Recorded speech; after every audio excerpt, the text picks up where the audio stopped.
మరి రాష్ట్ర వ్యాప్తంగా ఉన్నటువంటి మహిళలందరూ కూడా, యువత కానీ, పిల్లలు కానీ, ట్రాన్స్జెండర్స్ కానీ అందరూ కూడా ఉచితంగా బస్సుల్లో ప్రయాణం చేయొచ్చండి. రాష్ట్ర వ్యాప్తంగా ఏ మూల నుంచి అయినా సరే మన ఆంధ్రప్రదేశ్ రాష్ట్రంలో ప్రయాణం చేయవచ్చు అనేసి కూడా మేము క్లియర్గా తెలియజేస్తున్నాం. మీకు ఆధార్ కార్డు, అదేవిధంగా రేషన్ కార్డు, ఓటర్ కార్డు, ఇవి ఐడెంటిటీ కార్డు మీ దగ్గర ఉంటే డెఫినెట్గా ఫ్రీ ఫెయిర్ టికెట్ మీకు ఇవ్వటం జరుగుతుంది. చక్కగా హ్యాపీగా మీరు ఈ పథకాన్ని ఉపయోగించుకుని ప్రయాణాలు చేయండి. ఈ స్త్రీ శక్తి పథకం ద్వారా ఇంకొకటి ఏంటంటేనండి, బంధాలు కూడా బలపడతాయి, కుటుంబ బంధాలు బలపడతాయి అనేసి కూడా నేను తెలియజేస్తున్నా. ఎందుకంటే ఫైనాన్షియల్ ప్రాబ్లం వల్ల అన్నదమ్ముల ఇంట్లోకి వెళ్ళాలన్నా, బంధువుల ఇంట్లోకి వెళ్ళాలన్నా కూడా లేడీస్ చాలా ఆలోచిస్తారు.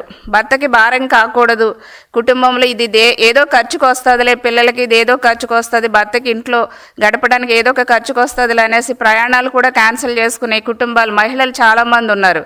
కాబట్టి వాళ్ళందరికీ కూడా ఇది చాలా చాలా బెనిఫిట్గా ఉంటుందండి, చాలా చాలా మంచిది.